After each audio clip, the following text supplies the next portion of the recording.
بسم اللہ الرحمن الرحیم۔ السلام علیکم ناظرین گرامی، گزشتہ ویڈیو میں ہم نے حضرت موسیٰ علیہ السلام کی شادی اور حضرت موسیٰ علیہ السلام کے بیٹے کی پیدائش کے بارے میں آگاہ کیا تھا۔ آج ہم آپ کو آگاہ کریں گے کہ حضرت موسیٰ علیہ السلام کی کوہ طور کے اوپر پہلی بات چیت جو اللہ رب العزت سے ہوئی تھی وہ کون سی، اور حضرت موسیٰ علیہ السلام کو کوہ طور پر جو اللہ رب العزت کی طرف سے پہلا حکم نامہ اور معجزہ ملا تھا وہ کون سا تھا۔ محترم ناظرین، یہ بات بڑی مشہور ہے کہ حضرت موسیٰ علیہ السلام کی زبان میں لکنت تھی، اور یہ لکنت کیوں آئی تھی آج اس کے بارے میں آپ کو تفصیل سے بتاتے ہیں۔ محترم ناظرین، حضرت موسیٰ علیہ السلام نے جب آگ کو دیکھا اور آپ اس آگ کے عجیب منظر سے سوچ میں گم تھے کہ آپ کو آواز دی گئی، یا موسیٰ انی انا ربک فاخلع نعلیک انک بالوادی المقدس طویٰ، اے موسیٰ بے شک میں تیرا رب ہوں تو اپنے جوتے اتار ڈال، بے شک تو پاک جنگل طویٰ میں ہے۔ اللہ تعالیٰ نے آپ کو اپنے فضل و کرم سے یہ علم دیا کہ آپ نے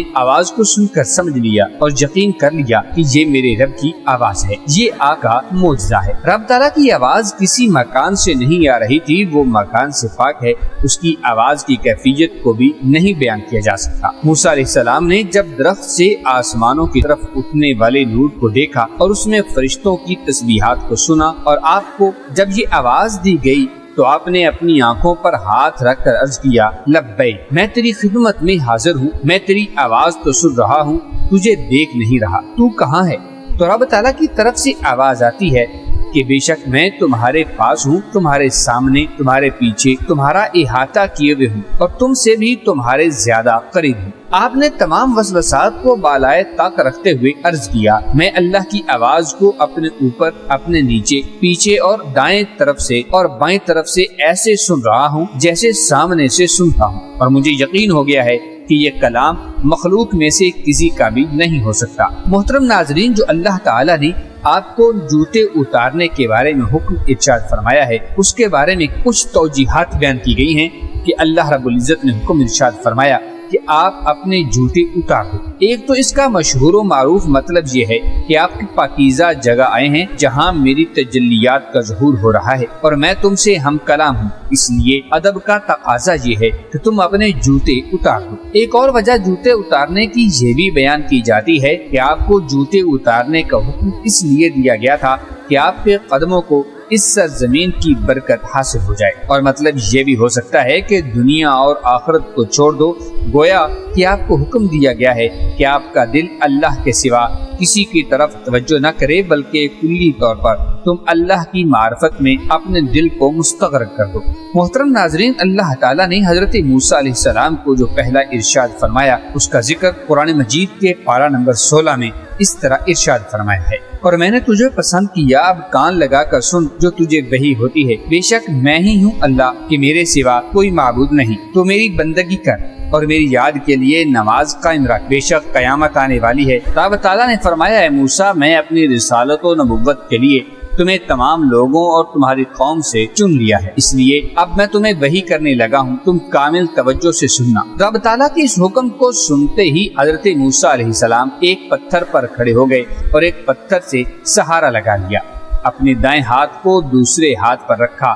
اپنی ٹھوڑی کو اپنے سینے سے لگایا اور کامل طریقے سے اللہ کے کلام کو سننے کی طرف متوجہ ہوئے۔ محترم ناظرین، یہ حضرت موسیٰ علیہ السلام کے سننے کی آداب ہیں کہ انسان اپنے تمام اعضاء کو حرکت دینے سے باز رکھے، نظر نیچی رکھے، یعنی ادھر ادھر نہ دیکھے، بلکہ کلام کرنے والے کی طرف ہی صرف متوجہ ہو، اور مکمل طور پر کان لگا کر سنے، اور عقل کو حاضر رکھے، اور پھر کام کرنے کا مصمم ارادہ رکھے۔ بس یہی وہ سننا ہے کہ جو اللہ تعالیٰ کو پسند ہے۔ پھر اللہ تعالیٰ نے سب سے پہلے اپنی وحدانیت کا ذکر فرمایا، کیونکہ اس کی ذات و صفات پر ایمان لانا اصل اصول ہے۔ پھر اپنی عبادت کرنے کا حکم دیا، نماز کا حکم دیا کہ یہ میری یاد کا ذریعہ ہے۔ پھر قیامت کا ذکر فرمایا، کیونکہ جسے یہ یقین ہوگا کہ قیامت آنی ہے اور نیکیوں اور برائیوں کا حساب بھی ہونا ہے، وہی شخص ایمان لائے گا اور عبادت بھی کرے گا اور حرمات سے اجتناب بھی کرے گا۔ پھر قیامت کو مخفی رکھنے کا ذکر اس لیے فرمایا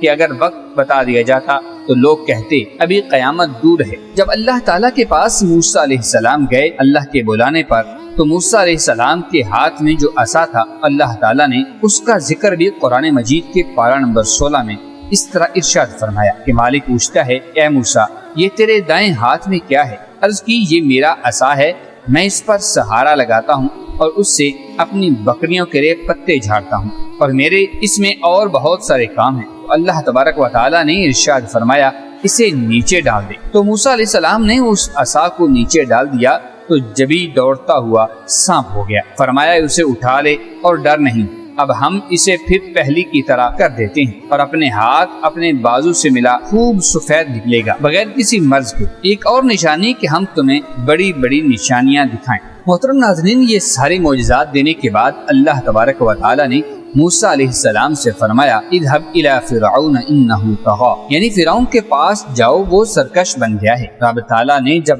آپ کو رسالت و نبوت کے منصب پر فائز کر دیا تو حکم دیا کہ اے موسیٰ فرعون کے پاس جاؤ، اسے میری وحدانیت پر ایمان لانے کا حکم دو۔ وہ دنیا کی نعمتوں کی وجہ سے میرے حقوق کا انکار کر چکا ہے، میری ربوبیت کا منکر ہے، اس نے یہ سمجھ رکھا ہے کہ میں اس سے غافل ہوں۔ قسم ہے مجھے اپنی عزت کی، اگر میں نے بندوں کو مہلت نہ دے رکھی ہوتی تو وہ میری گرفت میں کب کا آ چکا ہوتا۔ اب اس پر میری گرفت کا وقت آ چکا ہے، تم اسے بتاؤ کہ اللہ ایک ہے، اس کے بغیر کوئی معبود نہیں، تو اپنے رب ہونے سے توبہ کر، اگر وہ راہ راست پر آ گیا تو بہتر، ورنہ اسے تباہ و برباد کر دیا جائے گا۔ جب اللہ تبارک و تعالی نے موسیٰ علیہ السلام کو فرعون کے پاس بھیجا تو موسیٰ علیہ السلام نے عرض کی رب اشرح لی صدری ویسر لی امری واحلل عقدۃ من لسانی یفقهوا قولی واجعل لی وزیرا من اہلی ہارون اخی اشدد به ازری واشرکه فی امری کی نسبحک کثیرا ونذکرک کثیرا انک کنت بنا بصیرا۔ موسیٰ علیہ السلام نے عرض کیا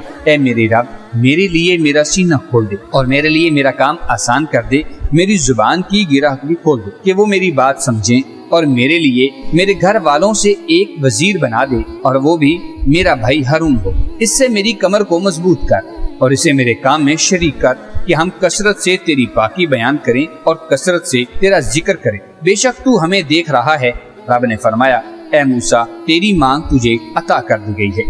جب موسیٰ علیہ السلام کو حکم دیا کہ تم فرعون کے پاس جاؤ اور اسے راہ حق دکھاؤ تو بظاہر یہ بہت عظیم کام تھا، اس لیے آپ نے اپنی کامل عاجزی کا اظہار کرتے ہوئے رب تعالیٰ سے دعا کی۔ محترم ناظرین، یہ بات بڑی مشہور ہے کہ حضرت موسیٰ علیہ السلام کی زبان میں لکنت تھی، اور یہ لکنت کیوں آئی تھی آج اس کے بارے میں آپ کو تفصیل سے بتاتے ہیں۔ زیادہ مشہور یہ ہے کہ آپ کی زبان بچپن میں جل گئی تھی، جس کی وجہ سے بولنے میں لکنت آ گئی تھی۔ وجہ اس کی یہ ہوئی تھی کہ فرعون نے آپ کو ایک مرتبہ اٹھایا ہوا تھا تو آپ نے اس کی داڑھی کو پکڑ کر کھینچ لیا، چونکہ وہ اپنی داڑھی میں لال و جواہر سجا کر رکھتا تھا۔ حضرت موسیٰ علیہ السلام کے اس کی داڑھی کو کھینچنے کی وجہ سے غصے میں اس نے آپ کو تھپڑ مار دیا اور کہا کہ یہی میرا دشمن ہے۔ ایک تلوار والے شخص کو بلا کر آپ کو قتل کرانا چاہا تو اس کی زوجہ حضرت آسیہ سلام اللہ علیہا، جو موسیٰ علیہ السلام سے محبت کرتی تھی، کہنے لگی یہ بچہ ہے، اس نے تو تمہارے جواہر دیکھ کر کھینچ لیا ہے،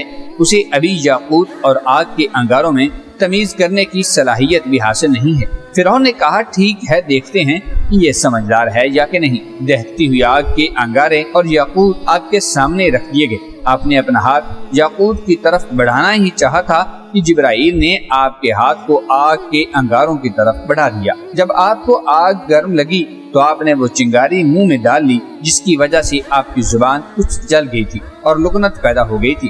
اب اسی کی زوال کی دعا کی تاکہ لوگ میری بات کو آسانی سے سمجھ سکیں۔ اسی وجہ سے آپ نے اپنے بھائی کی معاونت کی درخواست بھی کی تھی کہ وہ مجھ سے زیادہ فصیح اللسان ہیں، لیکن خیال رہے کہ دعا کرتے وقت یہی حالت تھی کہ ہارون علیہ السلام کی زبان میں کوئی لکنت نہیں تھی، وہ کلام صاف کرتے تھے اور ان کا انداز بیان فصیح ہوا کرتا تھا۔ ان کی بات کو لوگ آسانی سے سمجھ لیتے تھے، لیکن موسیٰ علیہ السلام کی زبان کو سمجھنے میں لوگوں کو مشکل درپیش تھی۔ جب آپ نے دعا کی تو اللہ تعالیٰ نے آپ کی دعا کو قبول فرمایا اور یہ مژدہ سنا دیا، اے موسیٰ تمہاری مانگ تمہیں دے دی گئی ہے۔ تو آپ کی زبان مکمل طور پر ٹھیک ہو گئی تھی۔ امید ہے کہ آپ کو یہ ویڈیو پسند آئی ہوگی۔ ویڈیو کو لائک کرتے ہوئے چینل کو سبسکرائب کر لیجیے گا۔ ملتے ہیں ایک نئی دلچسپ معلوماتی ویڈیو کے ساتھ۔ اللہ تعالیٰ ہم سب کا حامی و ناصر ہو، آمین ثم آمین۔